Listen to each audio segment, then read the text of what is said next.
Sveiki, chebryte, tai šiandien vėl šroto gyvenimas, tik šiandien ne mūsų šroto, o keliausim už 200 km nuo mūsų. Keliausim su šia transporto priemonė, kur, kodėl ir kaip kviečiu žiūrėti video, o jūs kviečiu būtinai mus pasekti, nes turim labai daug peržiūrų iš nesekėjų, tai jeigu jums patinka mūsų turinys, būtinai pasekit ir taip mums pagelbėsit, būtinai palaikinkit, būtinai pakomentuokit. O mes ką, keliaujam su šituo dalykėliu. Tai ką, chebryte, vaizdas gal toks nelabai, bet nelabai man čia ką geresnio pavyko prichimičinti šitam automobilyje. Tai žodžiu, teko man pirmą kartą gyvenime vairuoti Crafterį Longą. Jaučiuosi kaip furistė iš tikrųjų. Nepratus prie tokio dydžio ir, kaip žinot, tie furistai youtuberiai būna, tai va aš irgi dabar tokia. Tai žodžiu, kur mes lekiam? Dabar išvažiavom iš Vilniaus, tai viskas žiauriai faina ir paprasta. O lekiam mes pas mūsų jau galima pavadinti draugą, kuris turi du šrotus, vieną Biržuose, kitą Pasvaly. Ir važiuojam pas jį pasisvečiuoti ir išspręsti keletą reikaliukų, kuriuos jūs tikrai pamatysit. Tai va, chebrytę pasiėmėm mes dar vieną transporto priemonę ir, žodžiu, man reikėjo rinktis, ar važiuoti su šita mechaninę, blogai veikiančią dėžę, kur aš dar nepasisportavau tiek, kad bėgius junginėti. Arba su šita didesne, bet su automatu. Tai, žodžiu, pasirinkau automatą ir man buvo žiauriai baisu. Aš niekad gyvenime nevairavau tokio didelio automobilio. Ačiū Dievui, mes išvažiavom iš Vilniaus saugiai. Čia ne mano darbas. Čia tai buvo, fotkės padarėm, sukėlėm į Bolto appsą, tai čia viskas gerai. Ja, čia tokį pasiėmėm. Jo, ir tai va, aš apturėjau truputį streso, nes čia 7 metrų ilgio kuškė, nežinau kiek 4, kokie metrai, kiek ta kuškė yra. Ir man žiauriai nejauku ant posūkių, rikiuotis ir panašiai, bet, nieko šiandien daug pirmų kartų. Pirmas kartas su Crafteriu Longu, pirmas kartas išmokau susimokėti už kelius ir kol kas viskas. Tikiuosi vėl daugiau nebus šiandien. Lekiam toliau. Kartą. Jo, lekiam, o aš pakeliui truputį papasakosiu, kur mes lekiam. Važiuojam pas žmogų, su kuriuo iš tikrųjų susipažinau turbūt jau prieš porą metų per Instagramą. Pažintis mūsų įvyko taip, kad tiesiog jisai parašė man ir paklausė, ar esam ardę vieną automobilio modelį ir kaip mums sekėsi ardyti, nes jisai nebuvo ardęs. Ir mes pradėjom su juo šnekėti, aš jam papasakau ir ta draugystė išsirutuliojo iki to, kad tikrai bet kada galim vienas kitam parašyti įvairiais klausimais, kas liečia darbą, nedarbą, visada viens kitam padedam, atsakom, pasitariam ir bet kada, kai yra proga, stengiamės susikibti. Tai šiandien yra diena, kaip mes pasivažiuojam dėl labai garbingos priežasties. Prieš kurį laiką aš jam parašiau, sakau, parduok man kokį gražų automobilį. Jis sako, aš turiu tai, ko tau reikia. Norėjau Audi, gavau Audi. Tai žodžiu, aš norėjau naujos gražios Audi, jisai pasakė, kad turi, ko aš noriu. Ir dabar mes važiuojam ją pasiimti. Tik tai šį kartą mes pasiimsim ne pilną automobilį, o jau išardytą. Todėl teko pasiimti iš Bolto šitą Crafterį, kad mums tilptų visas mūsų krovinys, o kitas automobilis, Opelis, tai čia yra būtent to žmogaus. Jisai paprašė, kadangi tas automobilis buvo Vilniuje, tai jisai paprašė tuo pačiu, kad važiuosim pas jį, jam ir parvaryti.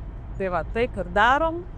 Dabar važiuojam ir susitiksim su jumis greičiausiai jau Pasvalyje.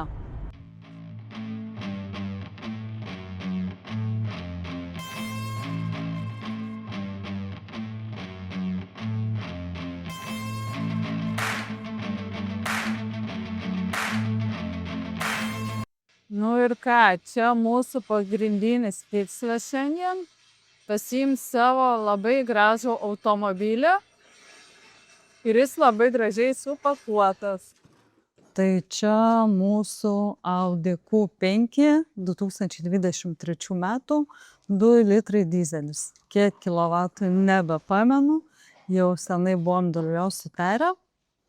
Tai tuoj viską susikrausim, važiuosim į Vilnių, fotkinsim ir kelsim dalis į RRR. Keliam variklį.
Mūsų su Aurimu bendras projektas pirmas, tikiuosi ne paskutinis. Bandysim. Čionai išrinko, ne čionai, dar toliau išrinko, dabar Vilnius surinkinėsim ir pažiūrėsim, kaip Autospelo servisas dirba, ar moka surinkti. Tai va, tai žodžiu, va, čia mūsų visa Q5, tuoj grįšim namo, Deima kels dalis. Aurimas, nežinau, laimingas, nelaimingas, kad man perleido ją. Sau. Savo, nes mes abu labai iš jos tikimės, bet abu bijom jos. Ne, ką pamatysim, laiks parodys. O tai va, gaunasi bandomasis triušis, jeigu nepais, tai Aurimui pasisekė. Tada pirksim kitokį, kur pais. O jeigu pais, tai man pasisekė. Bet jo, draugaujam su Aurimu ir einam gal parodysim, kaip jisai gyvena. Nes čionai viskas žymiai daugiau negu pas mus.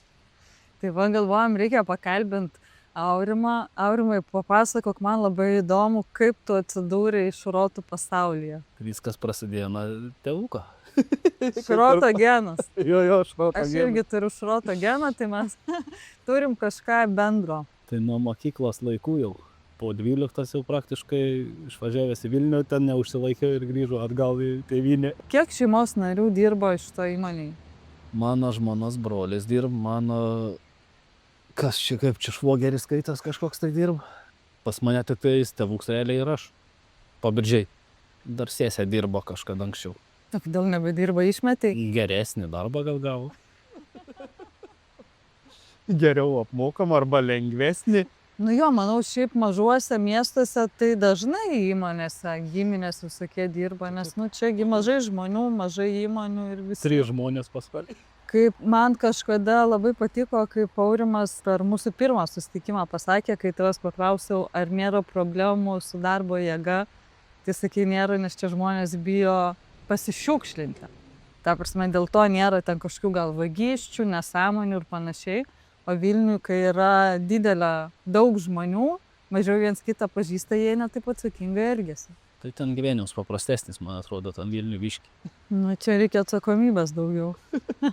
Ar turi vaikų? Porą.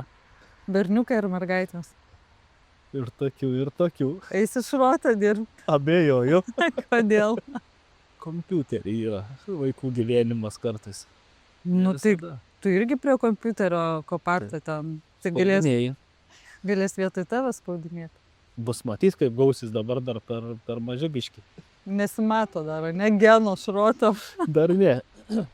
Nes kiek kartų buvo atvažiavęs ten paardyti saloną, tas varžas sukinėti jam nelipo. Gal ten ir įdomu, bet reikia draugelių kažkokių turėti daugiau atvežti į vieną vietą, kad būtų reiksma.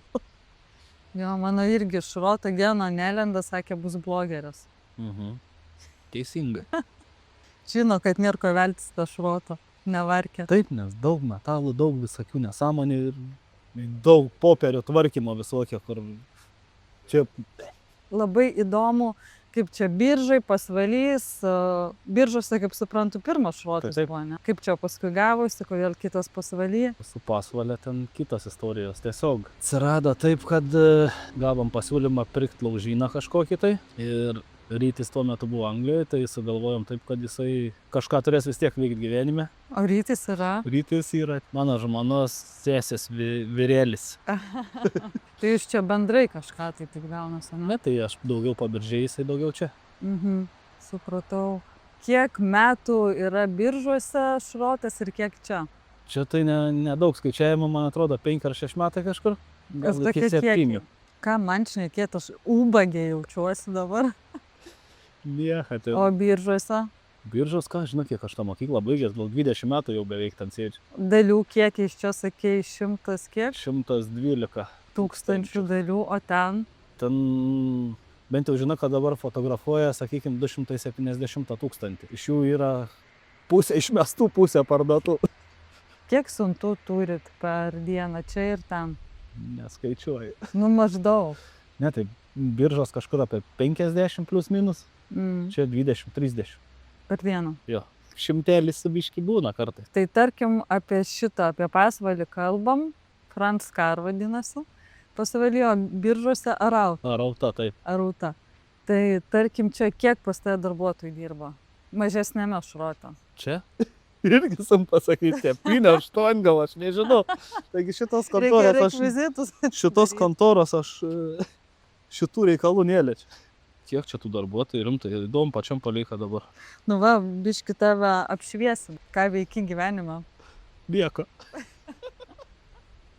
Šitaip kompartija, mygtukai spaudinėjęs ir viskas. Tai realiai už automobilių paiešką tu atsakingas? Stengiuos būt. Kol kas gaunas. Taip, kiek čia tų darbuotojų pas mus? 11 kažkaip prašo. Ai, nu tai normaliai, ne 7, beveik 2. O kaip manai, kiek procentų savo sandėlio kada nors parduosi? Nu, ta prasme, kiek dalių iš to, kas yra, bus parduotos, o kiek bus utilizuotos? Utilizuotų bus daug. Nes dabar tik tais po tų, kiek mes palauks RRR dirbam, gal kada atsidarė prieš 8, 7, 9. 7 kokius gal vėl? 7, 9, tai tik dabar pradėjom tvarkyti sandėlį, nes niekur detalės nebėtelp. O jūs buvote vieni pirmųjų? Antras. Antras. Numeris 2. Man pirmam nesigavom būt niekad. Aš turiu Aurimui klausimuką. Aurimui, kiek yra žmonių, kurie kiekvieną dieną atvažiuoja ir nieko neveikia? Pasitūsint, kurie atvažiuoja. Į darbo? Kiek? Visi. Ne. Kiek ten sako, 20% žmonių atneša 80% pelno. Tai va, iš 10-8 šiaip atvažiuoja. Nežinau procentaliai kaip skaičiuoti, šiaip jeigu žmonės nenaudingi, tai jie dažniausiai pas mus nedirba, man atrodo. O tai pas mus kiek tokių yra? Rimų. Pas jūs ten visą laiką nuvažiuoja kavytę. Pas mus tik 4 dirba. Rimukas pas mus už grožiais nebedirba. Video operatorius. O kiek yra, tarkim, pakuotojų čia, žinai? Kas tik pakuoja? Čia kas pakuoja, tai šiaip vienas žmogus, bet į pagalbą pajungiam dar O biržuose kiek pakuotojų? vieną. Bet irgi yra pagalbinių darbuotojų, kurie padeda. Ne, tai dažniausiai iš ryto 3-2 žmonės eina susirinkti visų detalių, ta prasme, ir susidėti į vieną vietą, kad būtų aišku, kur ką pakuoti, ir tada pakuojam. Ir jau, tarkim, kiek fotkintojų biržuose? Kaip skaitmeninimo specialistų? Kaip kada. Kai nėra pakavimų, nėra sandėlio tvarkymų, tada 2, 3, 4 arba 5 netgi. Tai pas jūs realiai, kaip ir pas mus, tie patys praktiškai ir pakuoja, ir fotkina. Nu ir tą gali daryti pagal poreikį. Padaro pagal poreikį.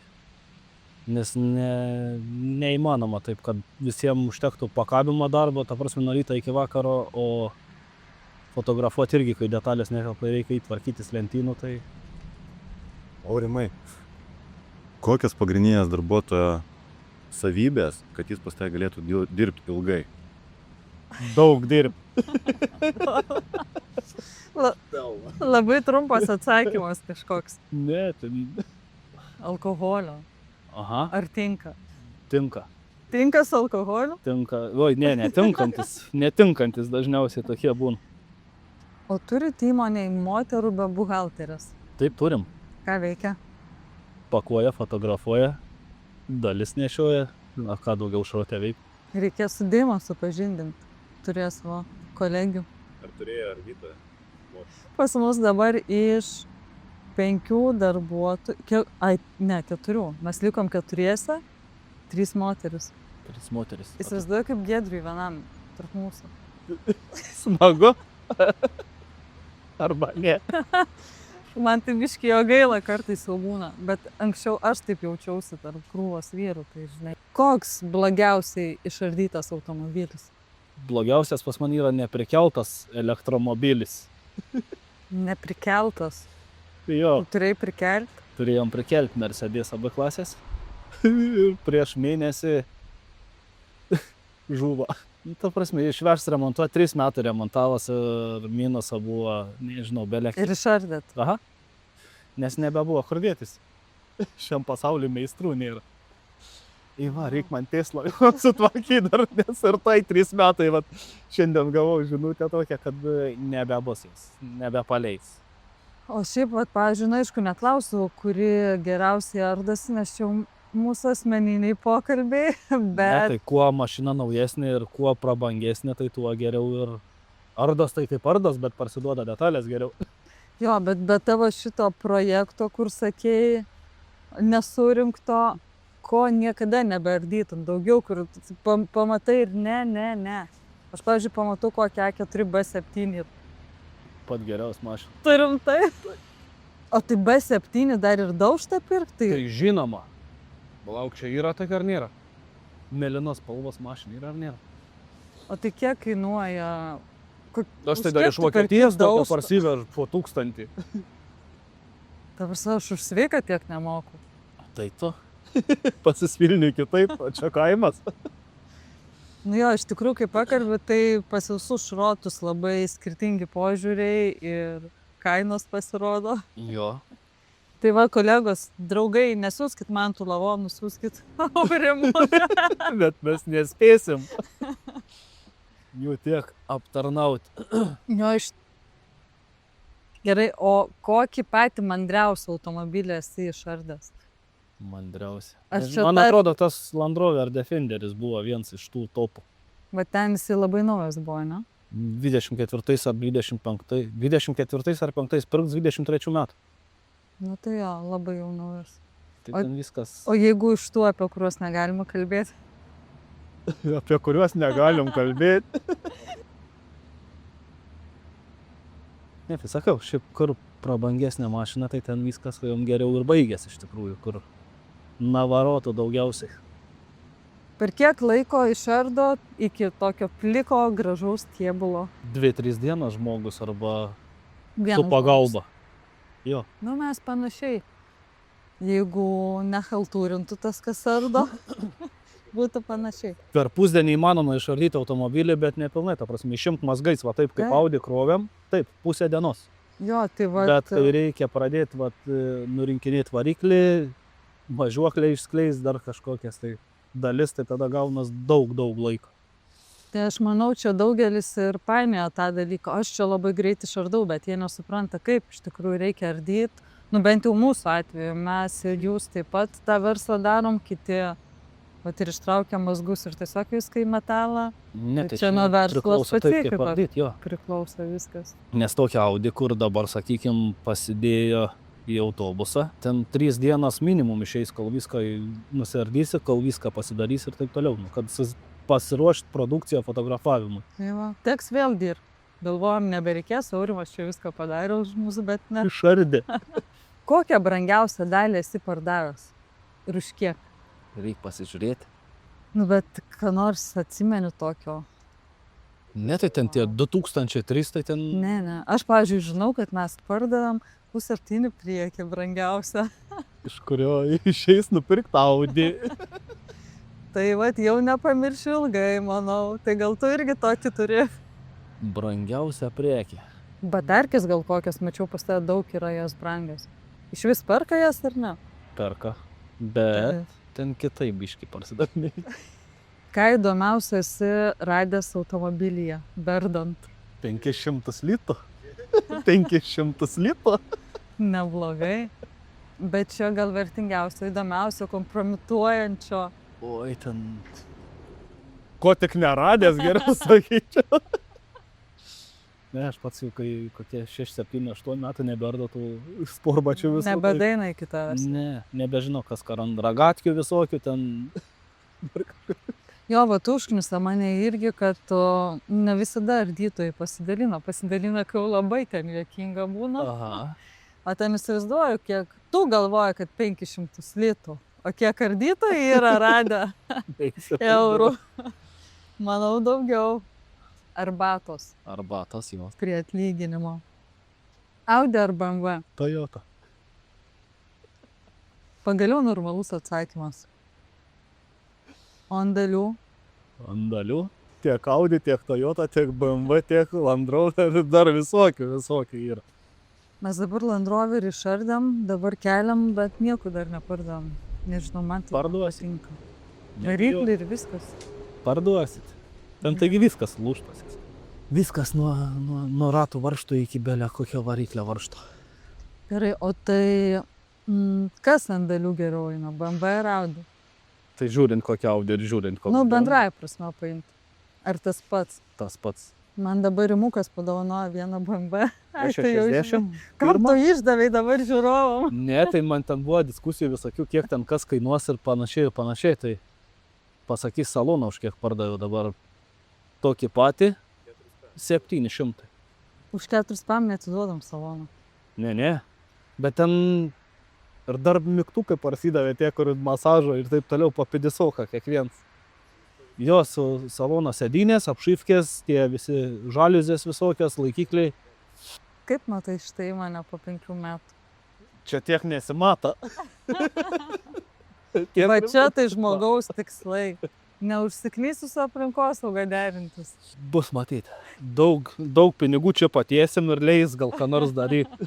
Gal įsivaizduoji, kiek kainuoja tokia danga čia, vat, būtent tai, ko reikia aplinkosaugai, kad galėtum lauke laikyti visokius dalykus, gal įsivaizduoji kvadrato kainą. Čia yra kas? Labai minkšta kažkas. Labai minkštas betonas. Betonas su paviršinių nuotekų surinkimo sistemom. Taip. Su naftos gaudyklė ir pinigais tik čia 20, 30 štukų, 40, ne, ten visas pydasas ganašiai. Čia įdomu kiek. Aš kažkada, kai domėjausi, tai man siūlė 60 eurų už kvadratą. Tai matyt kažkas Panašiai ir gaunas, jo. Gal truputį kosminiai pinigai. Žinai, kiek lavonų galima prisipirkti už tą kainą. Aš tai, manau, pakalbinom truputį Aurimą ir einam ekskursiją pasidarysim. Galim nueit, parodysim kažką. Ką norit pamatyti ir Viską, ko negalima, norim pamatyti.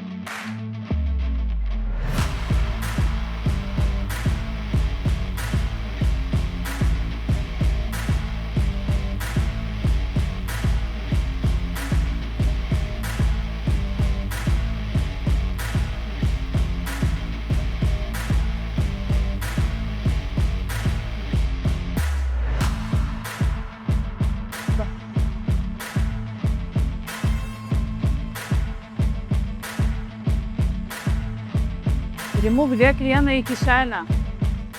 Tai yra fotografavimo kambarėlis. Kaip vonioj.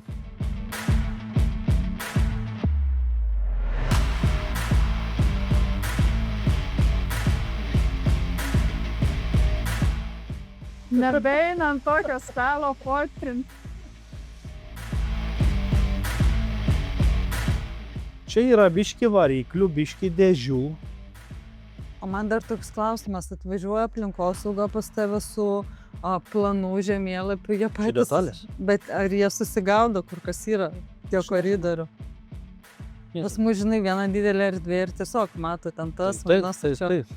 Čia neįmanom vienos erdvės turėti, nes pradžioje buvo tik tai šitas pastatas pas mus šuoti. o ano angaro tai net nebuvo. Eik tu sau. Kur eit? Kur eit? Kur sau?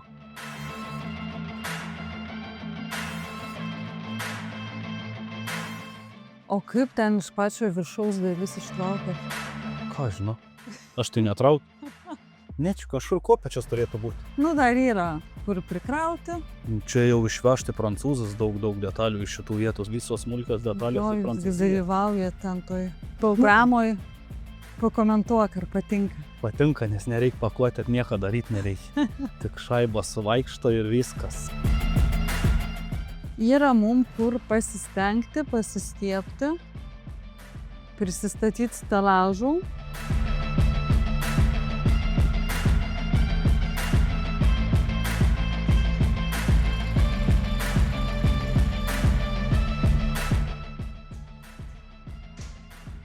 Va. Atvedžiau iki tikslo. Mažokai. O čia tūlikas? Kur? Ten jo, bet užrakint. Aš manau, įdėsim į YouTube aprašymą jūsų RRR nuorodą, ne? Ir Arautos irgi. Ir mūsų už kompaniją. Jo neklystu, čia yra Aurimo BMW. Klystat. Klystat labai. Pažiūrėkit, kaip gyvena šrotininkai. Skundžiasi, kad viskas negerai ir važinėja. Aš tai su Boltu vargšė. Neturiu savo mašinos, Boltą nuomojos. Nu, brais namo. Išvarom, Atsibodo. varom. Perihupai didėjai.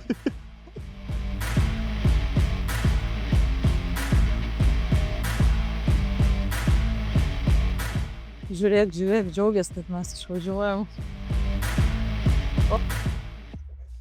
Draugas vadinasi. Tai va, man tai čia labai smagu, aš labai norėčiau tokio verslo kaip Aurimo. Ir manau ateityje, nežinau, ar šitam mūsų sklypą mes turėsim galimybę turėti tokią dydžio įmonę, bet kažkur būtinai reikės ją turėti.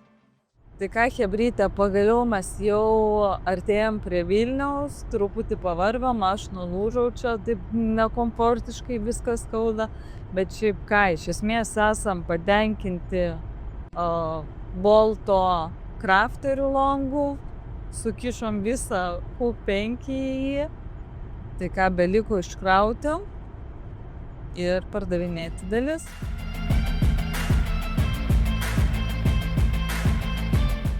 Išsikraunam, šiandien daugiau jau nieko nebadarysim, taip paliksim ir rytoj jau tvarkysimės, reikia priduoti automobilį. O aš paliksiu vyrukus tvarkytis, važiuoju namo savo reikalais, tai priminsiu, kad jeigu dar nesekat, pasekit mus, palaikinkit, būtinai pakomentuokit ir padėkit mum augti. Dėkui ir iki.